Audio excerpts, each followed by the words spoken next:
Bismillahirrahmanirrahim. Assalamualaikum warahmatullahi wabarakatuh. Alhamdulillahirrabbilalamin.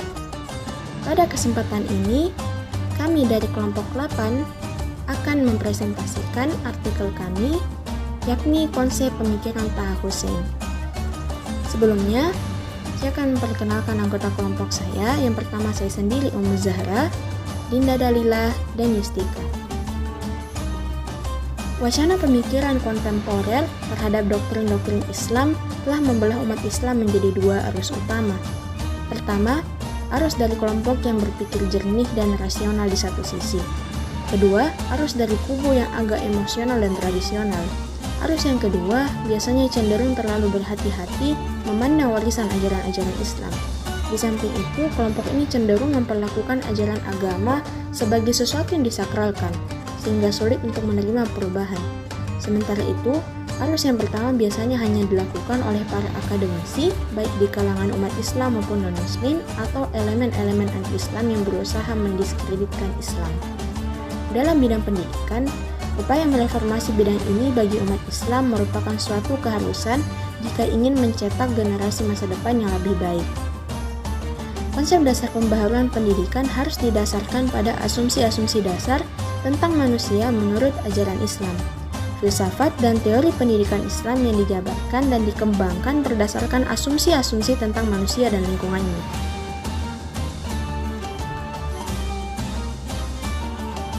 Realitasnya, pendidikan Islam dewasa ini dari segi apa saja terlihat goyah, terutama karena orientasi yang semakin tidak jelas. Karena itu, semestinya sistem pendidikan Islam haruslah senantiasa mengorientasi diri kepada menjawab kebutuhan dan tantangan yang muncul dalam masyarakat kita sebagai konsekuensi logis dari perubahan.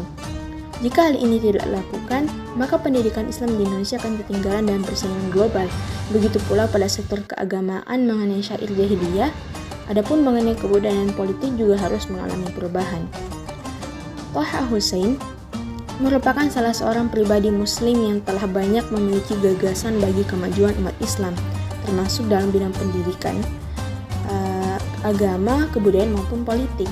Sebagai Menteri Pendidikan di Mesir, ia memiliki pengaruh yang tak dapat ditinggalkan bagi upaya memajukan pendidikan umat.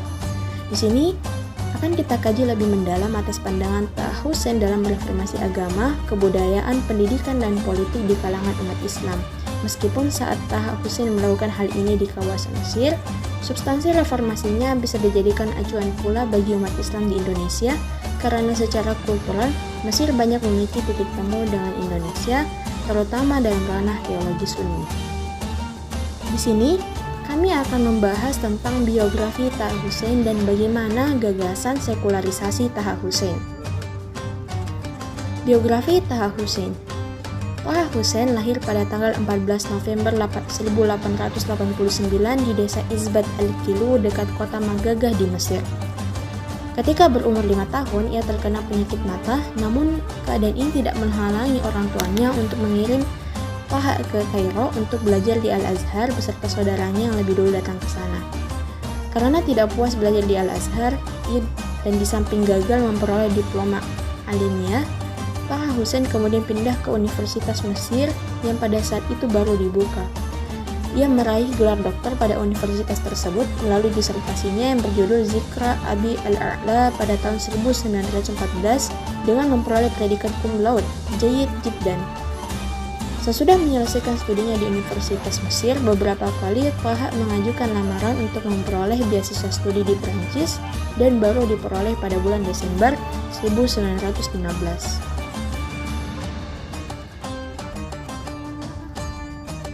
Taha Hussein menikah dengan seorang wanita Prancis yang dikenalnya sejak pertama kali kedatangannya.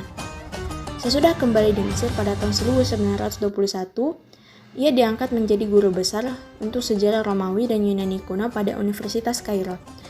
Taha Hussein diangkat menjadi dekan pada Fakultas Sastra pada tahun 1928 dan hanya sempat bertugas sehari saja, menyusul protes dari Kementerian Pendidikan Wafd yang tidak menyetujui atas pengangkatannya.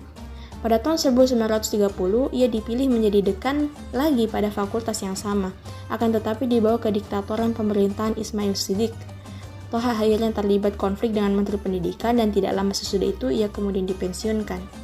Ia juga berperan sebagai penasihat Kementerian Pendidikan Waqf. Kemudian diangkat menjadi rektor pada Universitas Alexandria yang baru didirikan. Sesudah kemenangan Partai Waqf pada pemilihan umum akhir tahun 1949, ia pun diangkat menjadi Menteri Pendidikan pada bulan Januari 1950, di mana jabatan ini dipegangnya sampai bulan Januari 1952, saat kabinet dibubarkan oleh raja. Sesudah revolusi pada tahun 1952 yang mengakibatkan surutnya peran Partai Waqf dalam bidang politik Mesir, karir Thaha Hussein dalam bidang tersebut juga mulai redup. Atas jasa-jasanya sebagai orang yang aktif dalam bidang akademik, ditambah perannya yang cukup gemilang bagi perkembangan sastra Arab, maka pada tahun 1992, Thaha Hussein memperoleh penghargaan pemerintah dalam bidang sastra. Dengan demikian, ia menjadi orang pertama Mesir yang memperoleh penghargaan semacam itu. Meski tulisan-tulisan Thaha Hussein pada saat itu masih menjadi titik perhatian dan terus dipublikasikan, akan tetapi arus tulisannya sudah tidak sederas sebelumnya. Akhirnya ia meninggal pada tanggal 28 Oktober 1973 di Kairo, Mesir. Selanjutnya, gagasan sekularisasi Thaha Hussein. Pertama, definisi sekuler. Secara etimologi, sekuler berasal dari bahasa Latin, yakni seculum, yang berarti waktu tertentu atau tempat tertentu. Seculum juga menunjukkan kepada masa dan lokasi. Masa menunjukkan sekarang, dan dunia menunjukkan lokasinya. Jika melihat dalam bahasa Arab, sekuler merujuk pada kata alumi, duniawi, ilmani, dan korni, yang dimana maknanya menunjukkan unsur-unsur masa dan keduniaan atau alam ini. Menurut Kamus Besar Bahasa Indonesia disebutkan, sekularisme adalah paham atau pandangan yang berpendirian bahwa moralitas tidak perlu didasarkan pada ajaran agama. Sekularisasi yang dimaksud dalam gagasan Thaha Hussein berbeda dengan sekularisasi di Barat, baik dari titik tolaknya maupun hasilnya. Thaha Hussein bertitik tolak dari proses melepaskan umat dari ikatan-ikatan tradisi, termasuk ajaran agama, yang merupakan pemahaman para pendahulu dan berakhir kembali pada Al-Quran dan Al-Hadis, atau tidak terlepas dari keduanya. Dalam memahami sekularisasi ini, yakni dengan menggunakan pendekatan yang dilihat dari jurusan religius atau sederhananya, kita melihat sekularisasi ini dalam arti Islam, yang dimana ia berarti pembebasan umat Islam dari ikatan-ikatan ajaran-ajaran agama yang bukan dasar, yang bersifat relatif dan merupakan produk ulama pendahulu atau tradisi. Kedua, pengaruh sekularisasi terhadap pemerintahan Islam. Keagamaan, kritik terhadap syair jahiliyah. Pada tahun 1926, Thaha Hussein menerbitkan bukunya mengenai syair Arab jahiliyah pra-Islam yang berjudul Fi al-Asyair al-Jahili, sebuah kitab yang kontroversial dan menimbulkan banyak polemik. Karena isi dari kitab tersebut sebagian besar menyebutkan bahwa syair-syair jahiliyah itu bukan lahir pada masa jahiliyah, melainkan diciptakan pada masa Islam. Ia menanggapi bahwa sastra jahiliyah yang benar-benar autentik hanya sebagian kecil saja, selebihnya tidak dianggap asli. Karangan-karangan yang tidak asli itu timbul dan dikatakan berasal dari penyair-penyair terkenal di zaman jahiliyah untuk keperluan politik dan memperkuat argumen-argumen yang dimajukan oleh ahli tata bahasa Arab, ahli tafsir, ahli hadis, dan teologi. Karena tulisannya inilah, Thaha Hussein mendapat kritik dan tantangan keras. Karena gagasannya ini menghancurkan dasar keyakinan pada keautentikan syair jahiliyah Dan apabila diterapkan pada hal-hal yang bersangkutan dengan soal agama, akan merusak keyakinan orang terhadap Islam. Maka tidak heran jika Rashid Ridho menganggap ide itu telah membuat Toha Hussein keluar dari Islam. Syahrin Harahap dalam bukunya mengatakan bahwa pemikiran dan kritik Toha Hussein ini perlu dikaji lebih filosofis apa sebenarnya maksud dan tujuannya dari kritiknya tersebut. Dan diketahui bahwa sepanjang penelitian bahwa Toha Hussein dalam hal ini tidak sekedar ingin mempraktekkan metode kritik sejarah dan semantik yang diperolehnya dari Barat, akan tetapi ia menggagaskan sekularisasinya agar umat Islam itu tidak memandang sakral bahasa dan sastra Arab, utamanya syair jahiliyah, dan juga tidak menganggap sakral penafsiran para ulama dalam berbagai kajian keislaman, termasuk dalam kehidupan pra-Islam. Tetapi ia mengajak umat Islam agar kembali mengikatkan diri hanya pada ajaran dasar Islam dan kemudian melakukan ijtihad. Kisah Ibrahim dan Ismail. Adapun ide lain yang ia nyatakan dalam bukunya, yakni Fi al-Adab al-Jahili, adalah kisah tentang Ibrahim dan Ismail. Ia menyatakan bahwa Taurat dan Al-Quran berkisah tentang Ibrahim dan Ismail, tetapi munculnya kedua nama ini tidak menjamin keberadaan keduanya secara historis. Kemudian ia melanjutkan bahwasanya kita terdorong untuk melihat kisah keduanya di dalam sejarah ini sebagai suatu usaha untuk menetapkan perhubungan antara orang-orang Yahudi dan orang-orang Arab di satu pihak, serta agama Islam dan agama Yahudi, Al-Quran dan Taurat di pihak lain. Charles G. Adam dalam bukunya menilai bahwa pemikiran Toha Hussein di atas adalah radikal.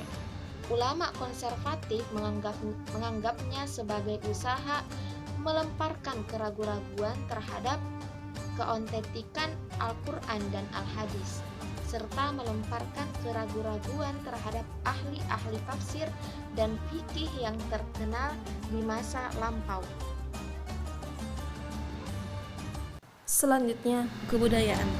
Dalam memajukan Mesir, Toha Hussein hadir dengan ide pembaruannya, yakni upaya memajukan masa depan kebudayaan Mesir dengan melirik pada Eropa atau Barat.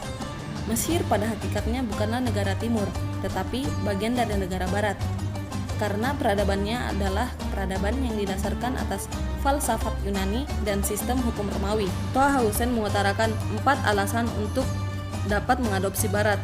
Pertama, hari demi hari umat Islam tengah bergerak, disadari atau tidak disadari mendekati Eropa, baik dari segi pemikiran atau bidang lainnya, sehingga umat Islam sekarang mampu mengukur kemampuan dengan keinginannya di bidang materi dari semua individu dan masyarakat dengan besar kecilnya pinjaman yang didapat dari Barat. Kedua, apa yang diambil umat Islam saat ini dari Barat sebenarnya merupakan permata yang pernah hilang dari tangannya. Dahulu Barat mengikuti jejak Islam dan mempelajari atau mengambil peradabannya. Kini Islamlah yang berjalan mengikuti jejak Barat dan mengambil dari sana apa yang pernah mereka miliki.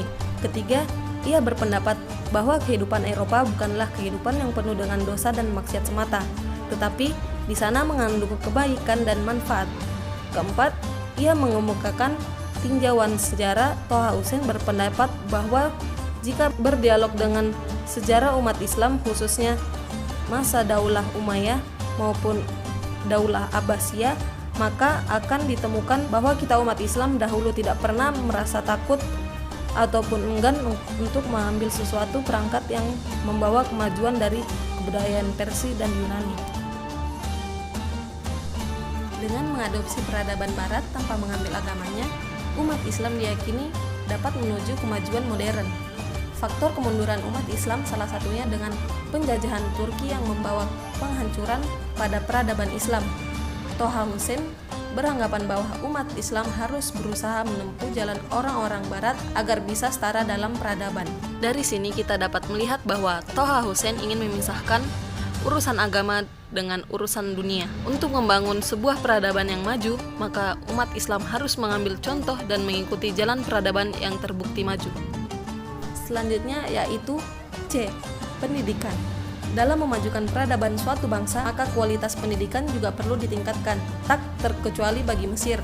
Toha Hussein yang dalam hal ini sebagai seorang pendidik mengamati bahwa sistem pendidikan Mesir memerlukan perubahan atau reformasi. Menurut Harun Nasution, terdapat 3 faktor penyebab lambatnya perkembangan pendidikan di Mesir. Pertama, karena kurang atau lemahnya perhatian dan daya pemerintah yang berkuasa. Kedua, kurikulum dan pendidikan yang bercorak tradisional dan menuruti keinginan penguasa negara saja. Misalnya, program pendidikan di Al-Azhar. Pendidikan di Al-Azhar dipandang merupakan benteng pertahanan konservatisme dan cara berpikir kuno. Sehingga mahasiswanya, menurut Toha Hussein, akan menjadi orang yang terpencil dari dunia modern, yang pada akhirnya akan sangat sulit untuk menyesuaikan diri dengan kehidupan modern. Ketiga, kegiatan belajar mengajar yang diantarkan dalam bahasa asing Inggris dan Prancis. Ia mengkritik pemerintah yang telah banyak mengirim mahasiswa untuk mempelajari berbagai ilmu, tetapi tidak mengirim mahasiswa untuk memperdalam pengetahuan sastra. Solusi yang ditemukan oleh Toha Hussein untuk memajukan Mesir ialah perlunya didirikan sekolah modern dan merombak kurikulum. Pada saat ini, ia menjabat sebagai Menteri Pendidikan di Mesir. Pendidikan harus didasarkan pada sistem dan metode Eropa. Dalam masa jabatnya terlihat beberapa pencapaian yang berhasil ia lakukan. Antara lain, dibangun 2.600 ruang belajar, dihapuskannya uang sekolah untuk tingkat menengah, dan berpengaruh terhadap lahirnya dekrit Jamal Abdul Nasar untuk menambah fakultas kedokteran, administrasi dagang, pertanian, dan teknik di Universitas Al-Azhar. D. Politik. Sebagaimana yang telah dijelaskan sebelumnya, bahwa Toha Hussein dalam pemikirannya ingin agar umat Islam melepaskan diri dari keterikatan atau ketergantungan mereka terhadap pendapat-pendapat lama yang sering dianggap sebagai ajaran agama. Menurutnya, politik dan agama merupakan 2 hal yang berbeda, yang karenanya pengaturan sistem politik negara dan pembentukan negara tidaklah berdasarkan syar'i, tetapi berdasarkan kepentingan-kepentingan masyarakat itu sendiri. Terdapat 3 peraturan politik dalam Islam, salah satunya adalah aliran yang berpendirian bahwa Al-Quran tidaklah mengatur masalah politik atau ketatanegaraan. Aliran ini berpendapat bahwa Nabi Muhammad SAW hanyalah seorang Rasul biasa dengan tugas tunggal, yakni mengajak manusia ke jalan Allah SWT, dan Nabi Muhammad SAW tidak pernah mempunyai maksud untuk mendirikan dan mengepalai negara.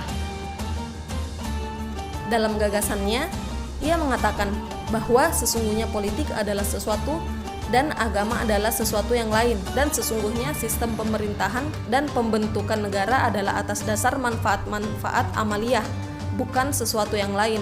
Ia berpendapat bahwa pemikiran seperti inilah yang dijadikan prinsip dasar bagi kehidupan politik Eropa modern, sehingga pembentukan negara selalu didasarkan atas kepentingan-kepentingan praktis, bukan atas dasar agama. Bahkan lebih jauh, Toha Hussein mengatakan bahwa baginya agama itu merupakan persoalan dirinya dengan Tuhan. Toha Hussein mengutarakan bahwa jika Mesir ingin maju, maka perlu diterapkan sistem politik seperti Barat, yakni mensekunderkan sesuatu yang dianggap sebagai masalah dunia, sistem politik, dan tidak selalu mensakralkan atau mensucikan sistem pemerintahan yang dibangun Nabi Muhammad SAW di Madinah dan para khalifahnya.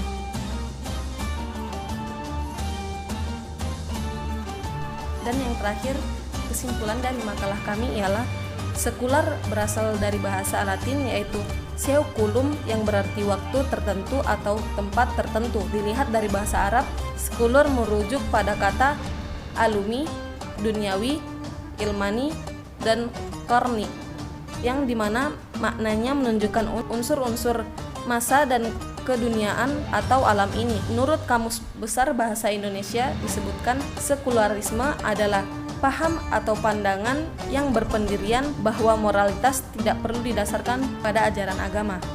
Sekularisasi dalam gagasan Toha Hussein bertitik tolak pada proses pelepasan umat dari ikatan-ikatan tradisi termasuk ajaran agama yang merupakan pemahaman para pendahulu dan berakhir kembali pada Al-Quran dan Al-Hadis, tidak terlepas dari keduanya. Kemudian kita melihat beberapa gagasan yang dikemukannya, yakni dalam bidang agama, kebudayaan, pendidikan, dan politik yang sangat kontroversial dan penuh dengan polemik, yang mana karena pemikirannya dinilai oleh Rashid Ridha telah keluar dari Islam. Akan tetapi setelah kita lihat kembali, ia tidak dapat melepas dari ikatan agama sepenuhnya terhadap ajaran-ajaran dasar yang menyakininya. Gagasan-gagasan yang ia bawa tidak lain adalah untuk masa depan dan memajukan Mesir. Thaha Hussein ingin agar Mesir dapat maju dan modern seperti Barat. Mungkin cukup sekian pemaparan dari kelompok kami. Kurang lebihnya mohon dimaafkan. Billahi taufiq wal hidayah. Wassalamualaikum warahmatullahi wabarakatuh.